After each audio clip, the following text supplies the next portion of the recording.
Hello and welcome to this British Academy event. I'm Farhana Hyder. I'm a journalist and broadcaster and a presenter for the BBC World Service programme Witness History, which looks at important events in history through the eyes of the people who were there. I am very excited about today's Why History event. It forms part of the British Academy Summer Showcase, a free festival of ideas for curious minds. The festival celebrates the best in new research in history, psychology, sociology, and much more, with online talks, discussions, and demonstrations, plus self-guided audio walks taking place throughout the week. You can find out more at the British Academy website. Just go to britishacademy.ac.uk/summer showcase. So our event this evening, it gives me great pleasure to welcome our speakers, British Academy Leverhulme Small Research Grant holder, Adam de Paor-Evans and Mikey D.O.N, original founding member of Crispy 3, Jeffelites, DJ and worldwide FM presenter, to our virtual stage. We'll be in conversation for about 40 minutes before opening up to audience questions. If you'd like to ask a question, please submit it under the Q&A function tab at the bottom of your screen. If your question is for a particular panelist, indicate who when you ask your question. You are, of course, welcome to tweet during the event and can copy him at British Academy, as well as use the hashtag #ForCuriousMinds. Welcome both Adam and Mikey. So first, Adam, the title of this event links to the research you've been involved in for the past few years. Your first book, Provincial Heads, British Hip Hop and Critical Regionalism, was published last year. The book explores themes to do with consumption, production, location, and identity in hip hop. How and why did you focus on the regional and rural aspects rather than the larger cities? Hi, Farhana. Okay, thanks for that first question. I think really I've been involved in hip hop since the early 80s, and I grew up in Devon after moving around a bit when I was really small. And, you know, I kind of remembered that thing, start with what you know. And I began writing my experiences of falling in love with hip hop in the 80s. And at the time I was kind of beginning to research into various kinds of cultural theories, and I just began to link the two together. And what was important for me was that story about regional rural hip hop in Britain was told, because there's a lot of information and knowledge about hip hop in London and some other major cities, but the idea of hip hop existing, let alone thriving in regional rural areas in Britain in the 80s, in the early 80s, I'm kind of starting with literally the closing few days of 1982, is something that I think is very invisible and less thought about. So I really wanted to start with that. Also, I was interested to know why there wasn't a book about the 80s in London, because and there kind of still isn't yet. And so I almost wanted to put the cart before the horse and kind of say, well, this is what was going on in those regional rural areas. And I think some of it as well is very much about dispelling this myth of hip hop being an extremely intensely urban thing. Lots of hip hop, even looking back in the 70s and its development period, there was hip hop jams would happen in parks. There's lots of references to to the natural world in early hip hop records. So that was important for me to kind of bring that into the fore as well. And I think lastly, it's about those personal stories of people in those hinterlands and in those regional areas as well, all of which are important, and that the way that we accessed hip hop back then was very different as well, and that's something that we'll come on to a bit later on. Yeah, absolutely, Adam. Well, let's talk about that now. I mean, to both of you, how did growing up in a provincial area in the 1980s differ from living in a metropolis, and how did that affect you accessing hip hop, as you say, Adam? So, Mikey first, how did that affect you?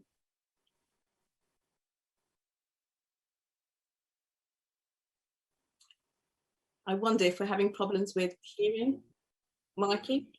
So sadly, Mikey's audio is not quite working. So Yeah, it is now. oh, it is now. wonderful, great, Cool. Yeah, great, I mean, cool. listen, yeah, man, I'm old school. You get me? You know. So, yeah, Sounding I'm old really school, good man. now. Yes. Oh gosh, my phone's ringing. This is typical. This is typical old school business. You know. Apologies. All good. Yeah. So good evening, by the way. Yeah. Well, how did I find it? Well, I didn't know anything kind of different. You get me? You know what I'm saying? Yeah. See, so I just had to try to make kind of the most of it. You know what I'm saying? And just try to do us.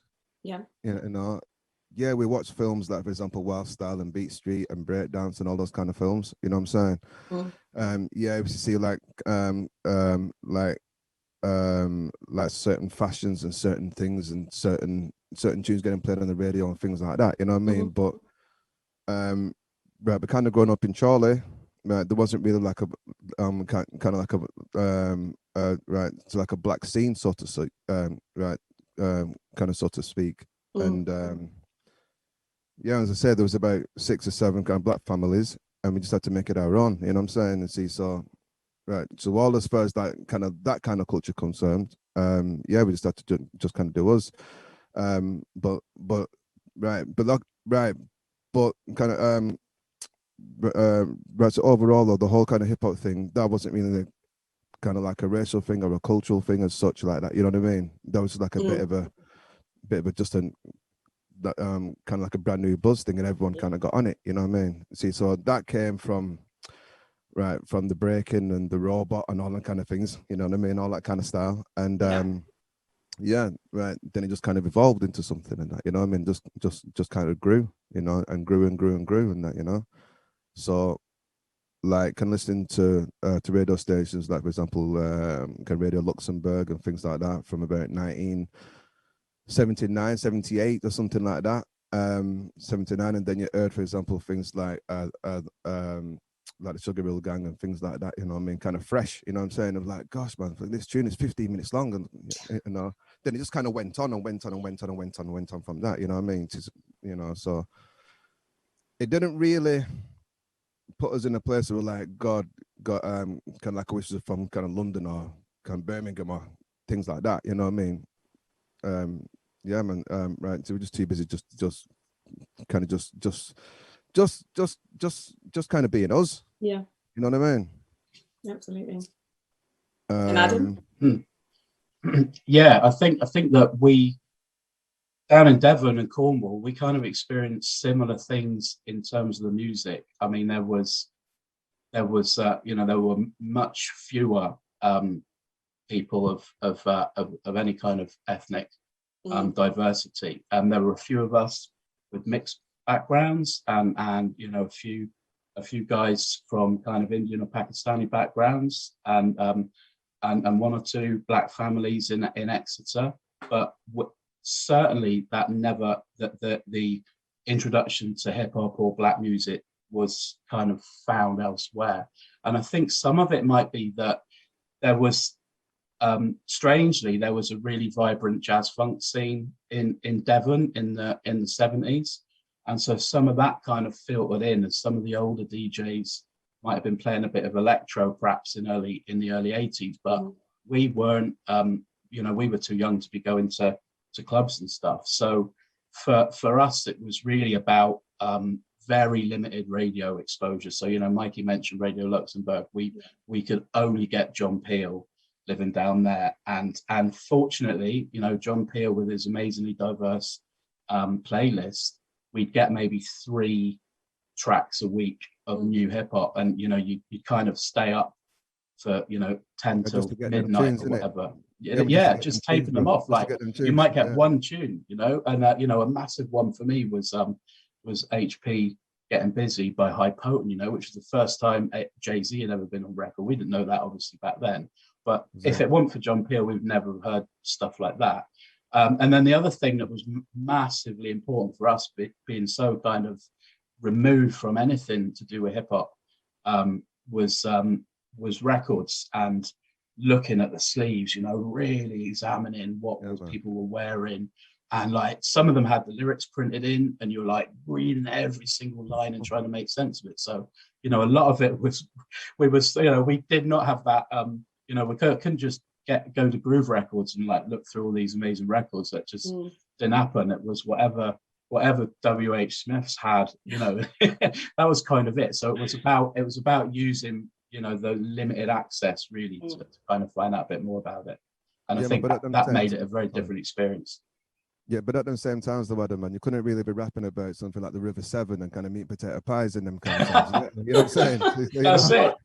Yeah. You know what I'm saying? No, when you get this fit, I'd be like, yo, man, what's he on about? What's he on about? What's he on about? You know what I mean? See, so yeah, you know. Yeah. I guess when we first started MCing, I mean, Mikey, you were before us for sure in that. It was like, you know, what sort of things would you be rapping about, you know, kind of back in the 80s? Wow. Gonna try to remember the lyrics, bro. You know what I'm saying? But just life and just us, bro. You know what I mean? Breaking, style, girls, graffiti, you know what I mean? Probably being the best, the same kind of braggadocious kind of styles that you used to come with and that, you know what I mean? But really and truthfully, man, it wasn't anything false. You know what I mean? It wasn't anything faked. It wasn't really anything like that. Right. So it definitely wasn't actually kind of rapping about like kind of shooting people and knifing people and things like that. You know what I mean? No. So like it was one thing that we did learn from hip hop is that that you had to tell your story, so to speak. You know what I mean? And it's pointless trying to talk some nonsense because you get sussed. You know what I mean? See, so nah, man. You know, so just the things that we came up through and that, you know what I mean? Kind of whether it be reggae or some of dad's kind of sound system or kind of us going to all days or kind of us breaking, us having challenges and all kind of things like that. You know what I mean? So it was all kind of real life and that. You know what I mean? There was nothing false in there. You know. I mean, you've both touched on it already, but I mean, can we go into more detail about who the important figures in hip hop in the British provinces were during that time? Right. Okay. Well, do they need to be from England or is it just in general? No, just tell me in general. Yeah, absolutely. Well, for me, it's probably the Cold Crush Brothers. Uh-huh. You know, just seeing them guys on Wild Style just blew my mind. You know what I mean? Yeah, right. But we heard of people like, for example, 5 Freddy or certain bands kind of beforehand and that. But no, Cold Crush Brothers for me. Cold Crush Brothers just hands down for me. You know, with Grandmaster Cash, Easy AD, right? All those peoples and that. You know what I mean? Just like wow. You know what I mean? Wow. You know. Yeah, definitely. I think for me to bring it into a kind of a British context was, you know, we were beginning to hear stuff in say 84 by people like Richie Rich and the Rapologists, but you know these guys were from London, and it was when Broken Glass came out with Style of the Street, and we'd heard about Broken Glass through a friend of ours who'd moved down to Devon from Coventry, and he knew the B-boys, and so he knew that Broken Glass were breakers, and then they'd made a record. So we were like, okay, so this is a record by people from Manchester. So that was the first time we'd heard a record that wasn't from London. I mean, you know, this is so early in making records in the UK anyway, that there were probably, you know, there were only really a handful by the end of 84. So to hear Broken Glass, which is a great record and still sounds amazing, you know, and to know that these guys were not from London, that was pretty inspirational, you know. And then we heard, again, we didn't know because we hadn't been, because although it's in the West Country, Bristol is still like 80 miles away from where we were, so that's still a bit of a mission to get to. So you'd heard kind of stories about the Wild Bunch and, you know, that kind of sound system culture that was going on up in Bristol. So they were kind of they were heroes of ours, even though we hadn't heard anything of what they were doing. So it was almost kind of this you had to use your imagination to kind of aspire to this. But I think at the time, if we're talking kind of that early 80s, it was people like Broken Glass and Wild Bunch, and that made us realize there was stuff going on outside of London. And then as we get into the late 80s, people like Crispy 3, Mikey Don's crew, that was 89, 90, things start to open up, and we're like, and Ruthless Rap Assassins, and you're like really starting to feel that this vibe is much more than just London centric, and magazines like Hip Hop Connection helped, that came out in 89, and they kind of did help position some of these UK artists. Yeah, when you talk about Crispy 3, etc. I mean, Mikey, why was the desire to make your own recordings? Why was that so strong for you? Because as a kid, all I wanted to do was just make a record. You know what I mean? That's just my number one thing. I remember just being a kid. Kind of sat on the floor. I don't know. It's probably one of my earliest memories.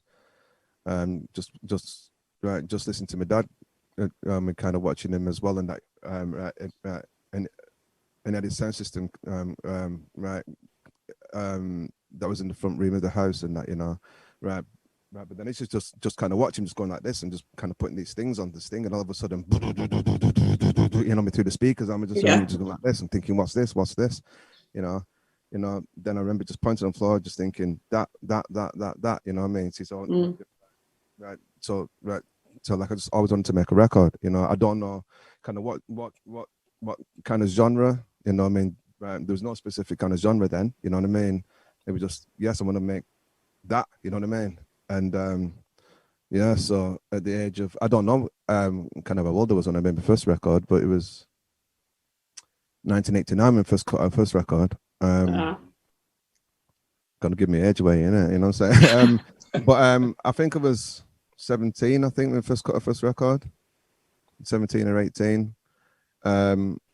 But yeah, it was just always just a lifelong dream. That was, honestly, that was just that, I had no other desire to do anything, right? Kind of besides like to own a sound system.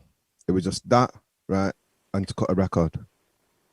And I did both, so right. So from the first one we cut, then we cut it again, and then we cut like a second record again in 1990, then another record in 91, and they just kind of followed on, So going back to your first record, making your first record, do you remember that? What was that like? The first one? It was dope. It was dope to us, like, you know what I mean? Yeah, right. It's a 7-inch, right? There was only 50 copies of it.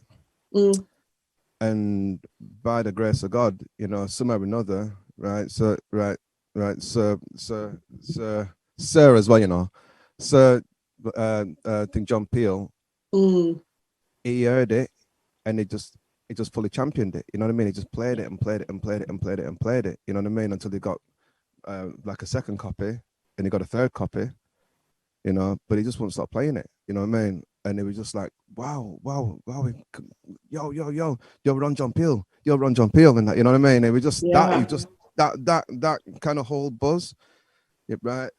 And the tune wasn't even released then, you know what I mean? As I said, it was only 50 copies. It was just kind of done as a promo thing, But it just went like that, really, you know what I mean? And then we just kind of went back to the studio, kind of remixed it, so to speak, and then we put it as a 12-inch, right? But the first actual record we cut, right, that was actually supposed to be a 12-inch. Right, but we went to London, there on the coach, right, and caught the coach in Preston, kind of went down the coach, right, and but then we missed our studio cutting time, right, so we had to leave the reel with them. I think it was a reel or a DAT, you know what I mean? I think it was a DAT, to be honest with you. And then we said, you know what I mean? Yeah, we want this, we want that, and then we had to kind of leave because they wouldn't actually let us cut it. Right, the record come back to us and was all kicking off like, yo, what's this? You know what I mean? Because it's supposed to be a 12-inch, and it come back, it was all proper distorted. It was just awful because it was like a punk kind of record cutters, you know what I mean? Right, now that place was called Porky's, on Shaftesbury Avenue. Mm. Yeah, but we got it back. Was like, man, this is awful. This is, right. I'll tell you, man. Right, I'm trying not to swear, like, you know what I mean. But it was like that bad, and that, you know what I'm saying. But then we just thought, yeah, right, Taki, let's just kind of give it away, so to speak. You know what I mean? And then he just kind of went on from there, and he just went like that. You know what I mean? So, right. So it wasn't really about like, yeah, we're from Charlie and this, and yeah, you know what I mean. But like, kind of one thing we do know is that we never claimed anywhere else. You know what I mean? We just right. Yeah, we're from the north. You know, and right, and yeah, right. So like a lot of people kind of back kind of them days, right? Right, there was all kind of rapping in the American accents as well, you know, and we weren't doing that, you know. So it's almost like, yo, kind of these guys, man, where they're from Birmingham, they're from right, fuck this place and that place, you know what I mean? But nobody ever heard of Charlie. Nobody ever heard of Charlie. You know what I'm saying? See, so kind of groundbreaking again from that way, and that, you know. But yeah, you know what I mean? It was just. Yeah, man, it was a personal joy just to get that record in hand eventually, but it was just like totally wrong at the same time. You know what I mean? It was just a disaster. You know what I mean? Yeah. So we just kind of remembered it from there, you know? So mixed feelings. And Adam, how did your experience differ from mine? Yeah, some real similarities, but also some differences there. So like the image that you can see at the minute, that is Mikey's first 12-inch that he's talking about when they redid it with this amazing artwork. And you got the 7 one, yeah? Yeah, I've got the 7 as well, Mikey. Yeah.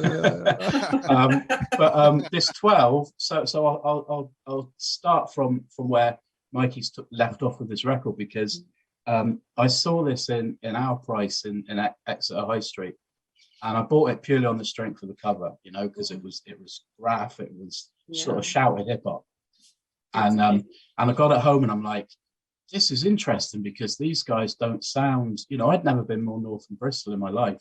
And I was like, I don't quite know where they're from, but it sounds like it's not, you know, it's not London. I knew it wasn't London, and it's, you know, and then someone's like, oh yeah, those guys are from, and this is something that we'll come back to probably later on, but, and I know Mikey shares this view, oh, you know, they're from Manchester.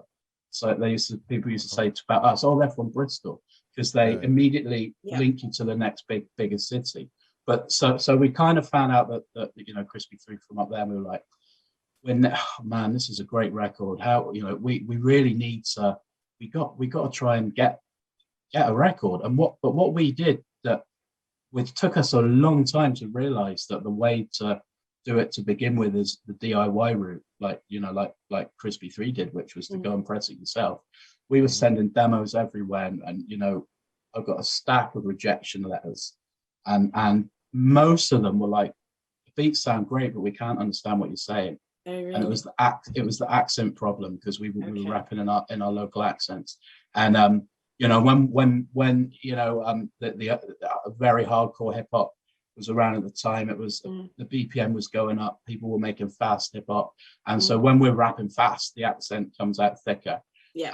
And there's a great line that one of the guys that was in our crew called Roller came out with once we'd been rejected so much, which is 1 minute you're a ragger, next you're an American. When it's time to finish, you better diminish when you're British, because it was like no one was kind of sort of really getting what we were saying. And then in 1990, Blade came down, and you know, massive respect to Blade, because he gave us some huge confidence, and he came down to Exeter, and we played a jam with Blade, and he was just building a reputation for putting his own stuff out, selling it on the street. He had a few stacked in Groove Records, so he was selling them in Groove, but he wasn't working with a distribution deal or anything. He was doing everything on his own, and he said, look, you know, you got to do it your own way, do it yourselves. And literally about a month later, we finished this tape. So this was a tape we did. We couldn't afford, we wouldn't have even known how to start making a record, so we put out a tape.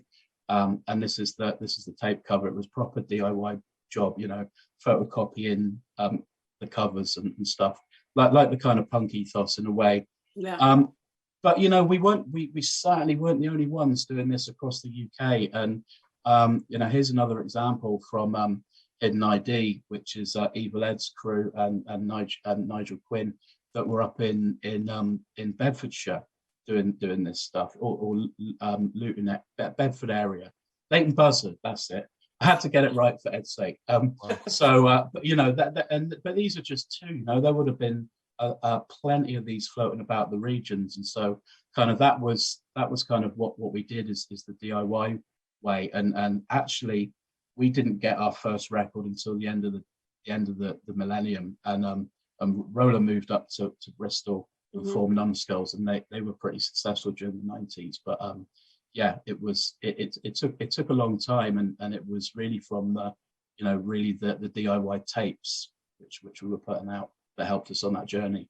So yeah, kind of different. We were, Crispy 3 then got a deal with Cold Sweat and everything, and we were well behind at that point still. Yeah, that was 92 about that. Yeah. Yeah, I was just going to say, Michael, we kind of touched on it a bit already, but can you both tell me more about the differences between regional, rural areas and the metropolis, and how hip hop was presented, how it was produced? What were the differences between the two? I could see that the London scene kind of very unknowingly, I think, started this thing called the Britcore scene. You know what I mean? Which is hip hop and that. You know what I mean? It was just like, just proper straight in your face business. You know what I mean? Hardcore business. Hardcore hip hop and that. You know what I'm saying? But it was very up tempo. It was very hard hitting.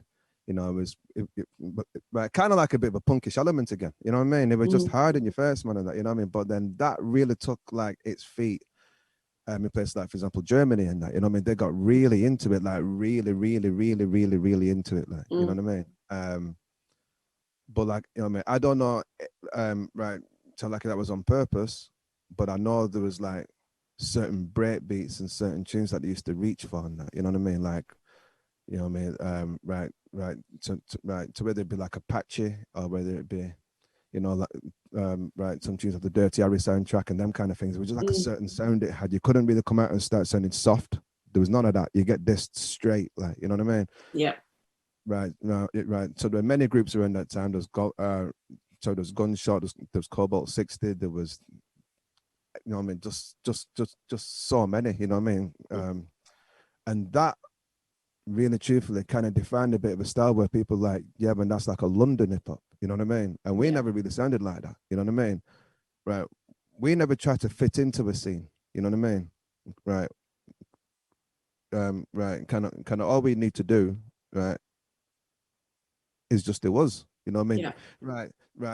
That was just like such an important thing, you know what I mean? That was just the whole kind of thing about the whole kind of Crispy 3 thing, don't try to sound like everyone else, right? Just prepare to who you are, you know what I mean? And kind of whatever came out just came out, and never tried to impress anybody, right? But the one thing that we do know is that nobody was testing us. You know what I mean? Nobody was testing us. We don't care who you were. You know what I mean? We just like, nah, man, them guys don't sound like us, and them guys can't test us. You know what I mean? But like, that's again, as I said, that's a bit of the whole kind of the ego, the bravado thing. You know what I mean? But in reality, nobody's making music like us. Nobody. Right. So when we signed Tinta Cold Sweat in '92. Nobody was really doing that besides, for example, somebody, right, it was kind of a bit kind of like us, right, was thing Ed's crew, you know what I mean? Was it HID? Hidden ID, yeah, HID. Yeah, you know what I mean? They were sounding a bit kind of like in our kind of bracket, so to speak, you know what I mean? Right, so when I heard them, I thought, yo, man, these guys are dope. Who are they, man? You know what I mean? Yeah. Right. I didn't know it was Evil Ed at that time. You know what I mean? I just knew it was, you know what I mean? It was just kind of dope to me.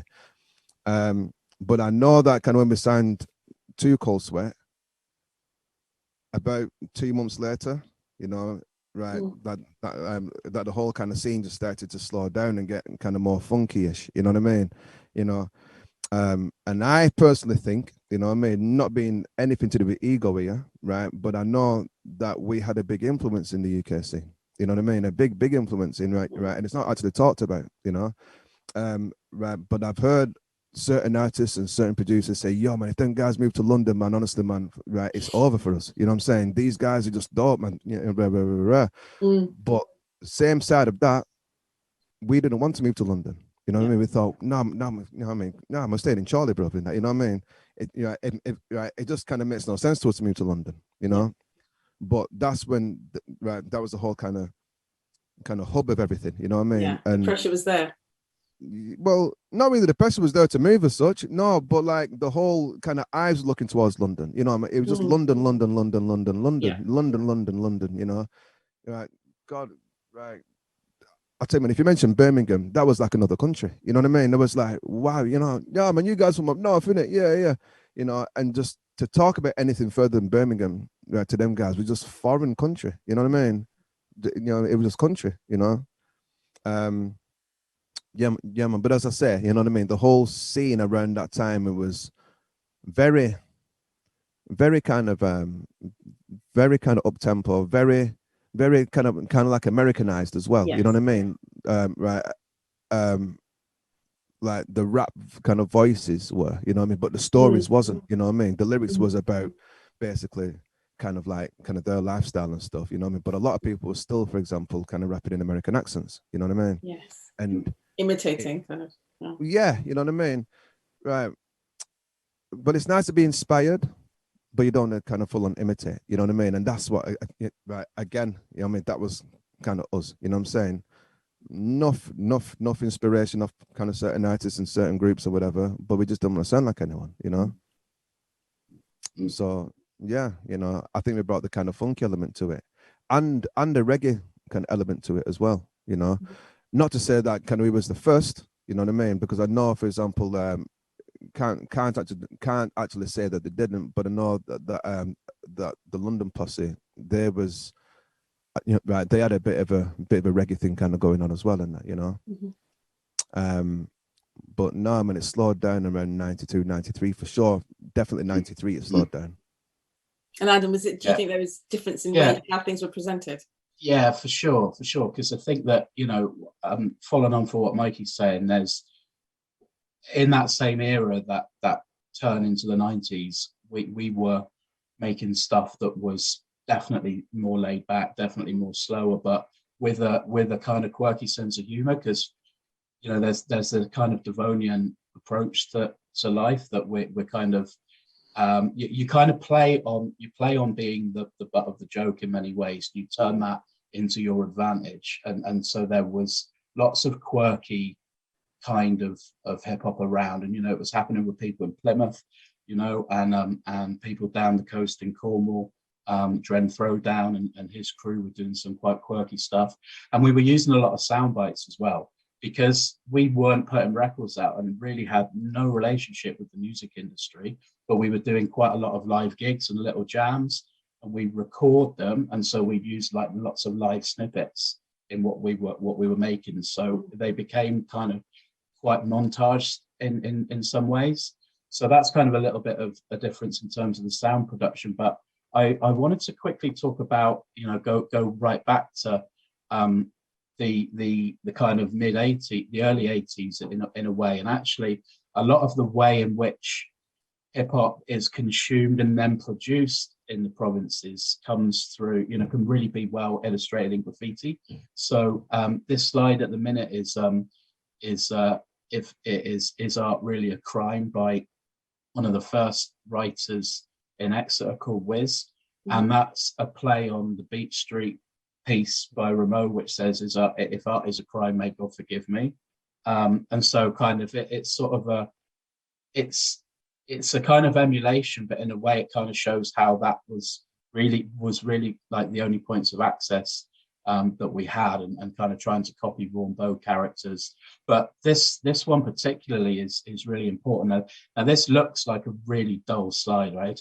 I get that it looks like just a simple grey wall, but actually, if you look closely, though, that there's a character that's been outlined which looks a little bit like a Keith Haring style, and then there's a word fresh, and it is the most simple, basic bit of graffiti on the side of a shed in Exeter, but it's completely taking a lead from the Malcolm McLaren EP that was plentiful around Exeter in 1984. You could get it in WH Smith's and H&V and Boots. So it's about how these small things became really big things in our kind of early, very tentative years of hip hop production. And sound-wise, we really relied on high street branding actually, and places like Tandy that had their own range called the Realistic range, you know, with budget mixers that you could afford if you kind of clubbed together or saved up your paper round money, were really the only way in. And if we didn't kind of use these high street shops, we would have really struggled to produce anything, I think, because there was no way we were going to get it through any kind of family links or through music education at school. So it was really about trying to source these things yourself. So the kind of consumption element turned into production, I think, without us really realizing it. I mean, those photos are great to have. Why do you think there's this need to explore and document this territory? How relevant is it now, would you say? Well, I think for me it's relevant because it's kind of story based. So, you know, Mikey and I have been talking, you know, we've voiced some anecdotes, some stories that have happened, you know, but it's more than stories. It's experiences, and it's personal, but also communal histories that we're talking about here. But also, it needs to be explored and it really needs to be documented, because some of these histories can shift, and they really represent, I think, much bigger things like shifts in thinking, like structural thinking. So, for example, this is a really important example. In the early 80s, when in the breakdancing boom, there was this thing called, so our local radio station was called Devon and they did a road show like a lot of regional radio stations used to do. Maybe they still do. And there was a road show called Devon Air Plus. And that was the regional roadshow, and they asked some of our colleagues, a crew called Master Blast, who were just learning how to do graffiti as well, Kilo and Erase, and mad props to Herbie, that they went on with the roadshow as breakers and did this piece, which this image shows kind of half finished, which says plus. So there was an embracing of breakdancing and graffiti as this kind of youth subculture, this artwork, this display, I guess. And then what becomes really interesting is by the end of the 80s, early 90s, they had a jingle which kind of went, and then it went, and we don't play rap. So there was suddenly this distancing of like, we don't want to know you, because by that point it was I mean, this is me hype, you know, this is a kind of, I'm still kind of exploring this, but as an idea, my thinking is that this is very cool, and we'll have some of it when it's about display and nice pictures, but when it starts to become something about some real issues, we're going to distance ourselves from it. So for me, that is exactly one of the main reasons why the personal histories need to be documented, because they tell that other version of what's, you know, much more easily accessible out there. Absolutely. So, and yeah, that's deep though, isn't it, brother? You want to hear that though, innit, man? Yeah, and we don't play rap. You know what I mean? Yeah, and it's you know, and Vince Dolman, you know, a guy that was in our crew, and you can read it in Headzine issue 2, which is out next week. He was just starting to work on a building site, you know, and he was like, what is this? You know, what's going on? They got Devon Air Blast and out, you know, he's, you know, I won't tell the story for him, but because it's in the issue, but you know, it created actually some anxiety as well with people, you know, especially people that weren't maybe native to Devon, you know. So it was quite a, yeah, it was more than just saying we don't play rap, I think. Yeah. And what about now and in the future? What kind of role do you think hip hop in the provinces can play? Well, I think for me, it's continuing on from kind of the last bit of the discussion. It's about education. I think it's about confidence, and it's about offering an alternative way to explore identity. And it's about being. I think it's about being passionate about your roots as well as challenging where you might be, where you might sit in a particular cultural framework, and sometimes that's difficult to address. And I think that hip hop can, and especially hip hop in regional rural areas, can help with those kinds of conversations and help you, really interrogate where you kind of fit or sit, or what you want to challenge, and how you might be in the world compared to other places and other more accepted cultural positions, I guess. And what about for you, Mikey? Yeah, right. Right. So what was the question again? So it's basically, what do you think that hip hop, the role of hip hop in the provinces, what role do you think it can play in the future? Wow. God, I wish I could answer this. You know what I mean? I just, I feel like I can't really answer this properly.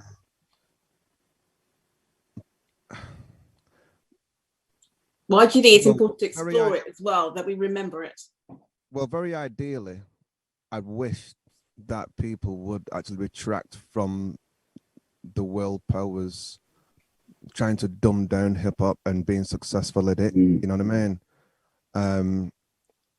Don't be blinded by the nonsense, the girls, the jewelry, the this, the cars, the drugs or whatever, and that. You know what I mean?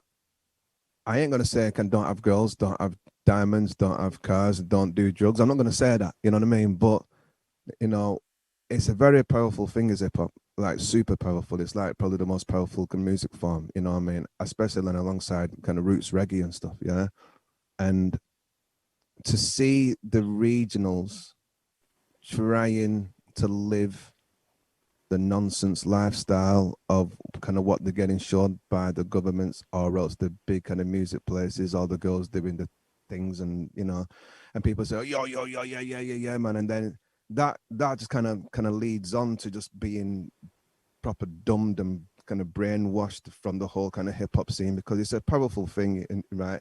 And it becomes so powerful that the people got scared and didn't know kind of how to control it, right? Not the artists, you know what I mean? So their way of doing it was trying to turn the world against the people who are trying to talk sense and trying to educate the world. You know what I mean? I just wish that the regions would actually see real past that, you know what I mean? And go, yo, you know something? Yeah, right. Right. Just say, for example, I'm from Carlisle and I want to rap about this, and I hope that I can tell it in a way that certain people will get onto it, you know what I mean? Don't be gimmicky, you know what I mean? But like, don't be gimmicky, but don't be too deep, if you know what I mean, like at that particular point, you know what I mean? Because people just try to shut you down, you know what I mean? Right, it's brilliant to like to educate the world, because that is what it's about, really truthfully, you know what I mean? Just kind of trying to get your 3 minutes or your 15 minutes or whatever, and trying to hold that the world will actually kind of tune into you and try to learn from you, trying to see, as I say, like the whole place is all over, just kind of getting back to like the 80s and unifying and saying, yo man, kind of, right, kind of things like, for example, right, kind of your DJ's dope or your producer's dope, and and also as well, I'd like to see it where kind of like the crews come together, right, kind of in the areas. So it's like right. So it's like a proper kind of crew production thing, I mean, 2, 3, 4, 5, 6 of you, kind of whatever. Don't actually just go to get a beat from some person, a beat from some person, a beat from some person, a beat from some person. Represent yourself and represent your ends. You know what I mean? And then kind of from that way, you might just go, yeah, man, I want to beat off him, and I want to beat off him. You know what I mean? And then, because the one thing what is missing now, is to earn respect, because that's what you used to do back in the day. You know what I mean? You used to earn respect, and that's how you got paid. You know what I mean? not kind of financially, you know what I mean, but just that right, okay, right. So let's go back to 1992, for example. Right, there's no internet, you know what I mean. You just kind of go into go into a studio. You're paying your £15 an hour to go and record something. You end up paying £400 to record a song and all this kind of stuff, you know what I mean. And then you go somewhere, and then someone's like, yo man, it's crispy free, yo, and you're like, what, you know what I mean, right? Yeah, right.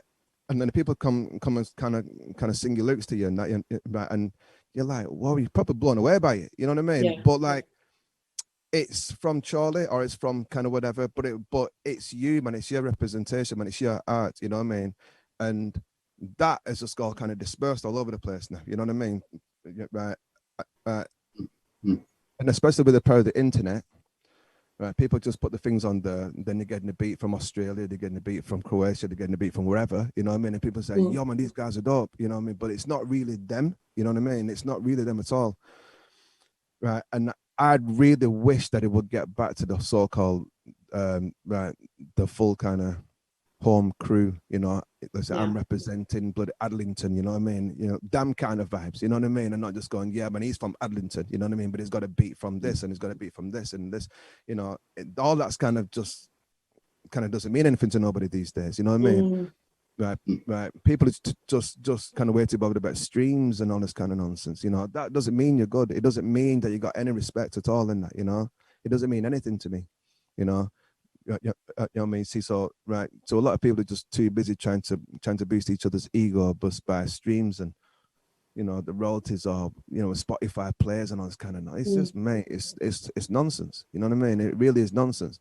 So, yeah, man, as I say, you know, it would be brilliant if people just took it back to the areas and just come out and representing the area. You know what I mean? Representing the crew like that. You know what I mean? Because, right, you know, like back in the day, for example, like 1984, man, you couldn't have like a breakdancing crew and get like a dude from London in your crew, man. You know, that didn't work. That was just like, yo, man, he's from London, man, he's cheating. You know what I mean? Or, you know, all that.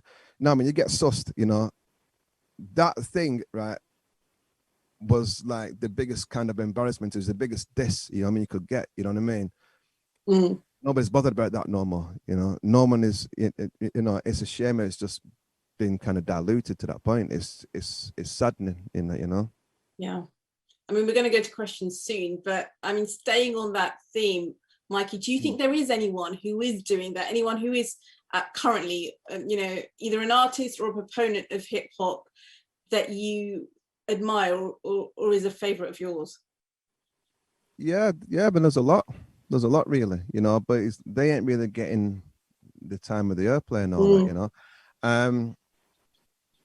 Some are, you know what I mean, but then again, it comes down to hype again, you know. You get people's kind of certain labels or certain groups, or, you know, who are representing themselves, and, you know, and I can't really bother with mentioning names, to be honest with you. I don't want to talk about, yeah, man, this person, that person, this person, that person. But yeah, man, I do see there's a bit of a kind of a new wave where there's artists coming through who are trying to represent the Wrens, you know, and not just on about trying to look for streams, you know what I mean? They're just making something from kind of within themselves. But there's not actually kind of many crews, you know what I mean, or kind of artists or groups who are just solely full stop just making music just from kind of within them, you know what I mean? It's always on someone else's beat, is you know. Right, so for example, if we're going to do kind of like an EP or something, the 6 tracks, 3 tracks might be their own and 3 tracks are kind of his beat or kind of her beat or this beat, and you know, and it's sad, you know what I mean? That does hurt me, you know. I'm not really, you know, I can't actually sit here and think to myself, this crew, right, is fully 100% can just them. But I can say that for Crispy 3, you know what I mean? I can genuinely say that for Crispy 3, you know. There was no beat from anyone, you know. It was all Mr. Wiz, you know what I mean? No actual ghost writers, it was all us. It was just all us, you know what I mean? Full stop. You know? What about for you, Adam? Yeah, I hear that, Mikey, and I think that it's, for me, it's about just really quickly, kind of my little bit on that is we're missing that the DJ as the core, as the kind of main producer, as well as that crew unit. But I think for me, the you know, if I there's loads of favorite artists that I've got, but I then make a list, and then I make another list, and then that list grows. So I mean, I think for me that it's about you know, my favorite artists are people that contribute to the ecology of hip hop, and those microecologies as well that Mikey's talking about. So it's the promoters, the DJs, the MCs, but it's the audiences, it's people that will come and take your photographs, you know, and you know, massive respect to people like Scarce and Erase and Jay Tompkins that back in the 80s were taking photographs because we weren't, and now we have these kind of documents. So, and those are the things that are kind of producing this documentation of this microecology, and you know, and these ecologies of hip hop are still there. They're just a little bit different. So I think that if you know, the contribution to the microecologies and even the larger ecologies of hip hop is you know, a maximum respect for, because I think that that's what helps hip hop get documented, and then allows us to reflect on, but also enables us to kind of push the culture forward as well. Mm-hmm. I mean, before we go to audience questions, to you, Adam, what are you planning? Where are you planning to take your research next? What are you currently working on?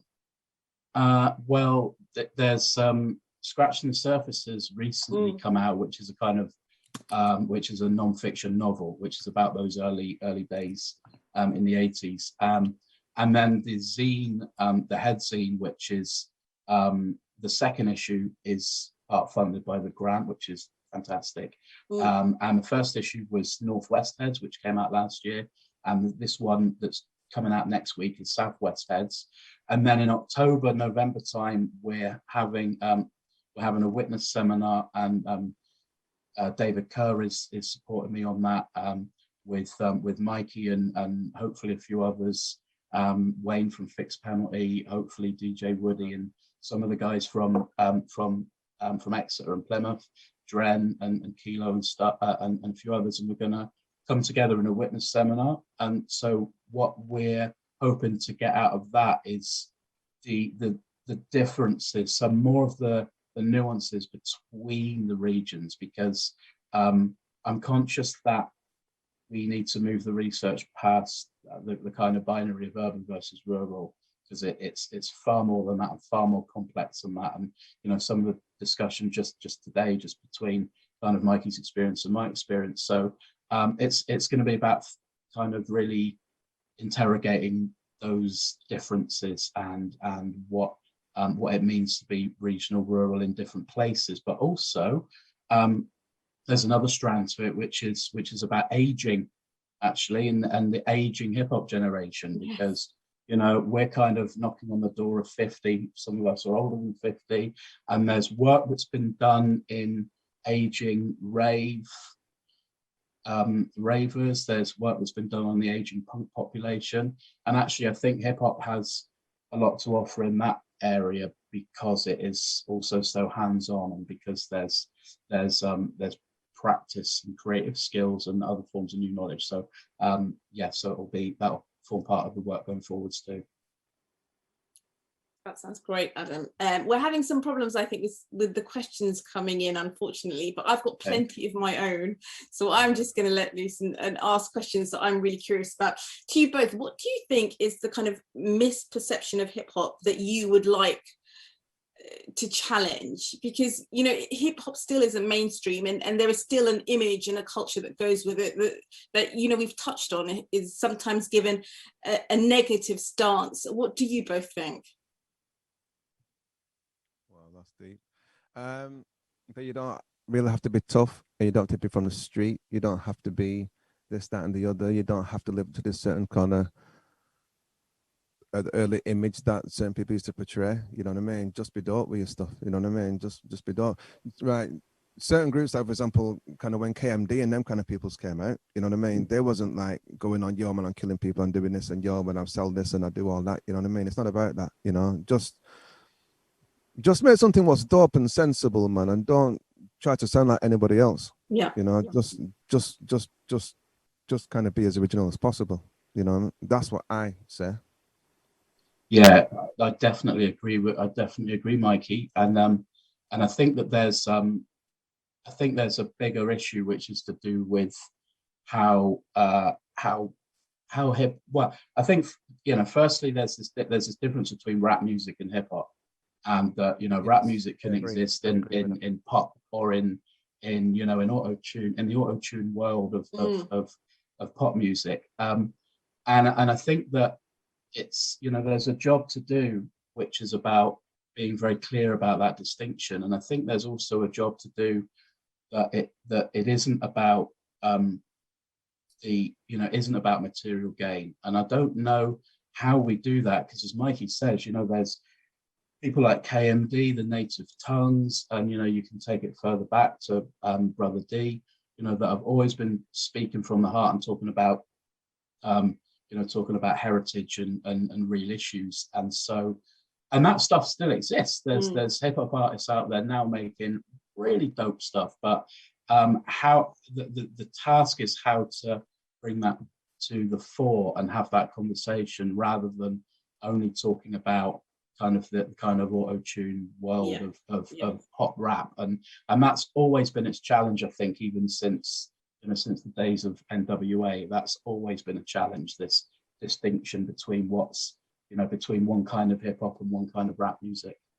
Well, yeah, but you said before about the distinction, right? About the distinction, about the difference or whatever. Yeah, like between the rap and hip hop. Yeah, right. When it was around them times, right, and the radios were getting on it, right, and the magazines were getting on it, and everyone was getting on it. There wasn't really a point then where people could actually kind of sell out and sound really tight, because you get shut down instantly, man. The whole hip hop world is like, nah, man, these guys are whack. Full stop. That's it. Full stop. You know. And this is what I mean about kind of getting paid and that, mate. And this was just honest, man, right? And here you got right to the full respect, right, come from the hip hop world and the hip hop fans. Then that's when you knew you were doing something good. You know what I'm saying? But nowadays there's no shame in selling out. You know what I mean? Man, it's not even a word no more. You know what I mean? Sure. It's not even a word no more. There's no way it could come out like in some kind of tight pants and certain things like that, and go on like with some sagging thing and all that. Nah, you know what I mean? Or right, or else the music and that were just so weak and so lazy. You know what I mean? And the rap skills were so lazy. Nah, it's just instant this, but no, it's like people, as I say, they're getting shown this, and this is like not really hip hop at all, man. It's rap, or it's not even rap. You know what I mean? It's just some guy saying something on a microphone. Honestly, I can't feel it, man. You know what I mean? Absolutely. But right. So the thing is about the aging kind of b-boy. You know what I mean? Right. Kind of when you start kind of saying things like that, right, then you're seen as a hater. You know what I mean? Because when you never sold out kind of this many and this, and it's not about that, right? It's because you're so bothered about the art. You know what I mean? That's kind of something that kind of when you see right kind of evolve and kind of live on. But it's just like the general public, so to speak, ain't getting shown that, because they've got a choice now. You know what I mean? Right.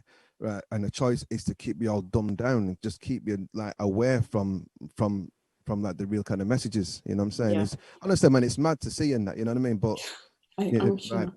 man, things like, for example, like X Factor and them kind of things. Dude, I'll tell you, man, you go on there, right, as a straightforward hip hop group, you ain't even going. Honestly, you ain't even making it past anything. You know what I mean? It's just simple and plain as that, because you got no kind of general appeal, apparently. Yes. You know what I mean? And all that kind of. Yeah, honestly, man, it really hurts. It hurts to the core. Like, you know what I mean? We've got loads of questions coming in and we're running out of time, so I'm going to feel really bad, and hopefully we can send some of these questions to you directly. But let me just ask you one to you both. Do you guys think living in regional areas is still a barrier to success in hip hop? People still seem to be heading to the city to pursue their dreams, and that's to you both. And that's an audience question. That's a really good question. That's a really good question. Do you want to go first, Mikey, or shall I? Well, kind of me personally, man, right? I think it's pointless, right? Right. Now, I think if you're going to move to London, right, and you live kind of up north, I think it's a stupid thing to do, you know, because all you're going to do is just spend money, you know what I mean? Because the cost of living is so high, you know what I mean? And you're going to be doing that and there's no actual guarantees for anything. But as I said, the power of the internet, you don't even need to leave your bloody living room. You know what I mean? It's just that mad. You know what I'm saying? You know, so I personally think you don't have to move to anywhere to do anything. You know, I mean, just kind of move to your computer. You know, what I mean, or your laptop or your phone. You know, what I mean, and do it from there. You know, absolutely. I think it's a really good question, because there's always that desire to be in the big city, and whether, you know, whatever kind of your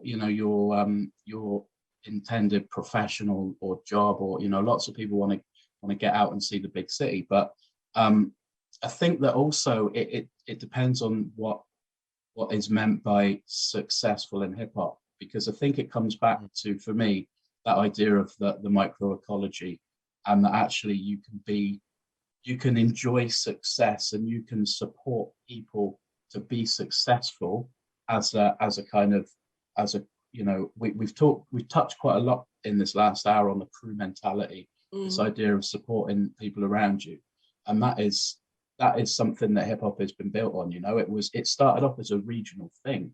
It was in a very small pocket of New York, you know, kind of 50 years ago. So it's a regional thing. It's about supporting friends, family, networks that you don't just build overnight, but that you take time to build. And so for me, that's kind of the way to become successful. And I think that then maybe you can make the tail wag the dog, because then any people, if you're doing what you need to be doing, and if that's really working for you, then people will come and find that. So for me, it's actually thinking about it the other way up. I hope that's answered. That is a great answer. And I've got so many great questions coming in for you both, but sadly we have run out of time.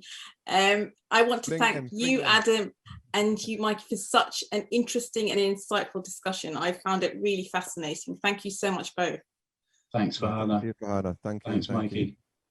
And just to say, the British Academy Summer Showcase runs until Saturday, and you can find out more on the British Academy website and social media channels.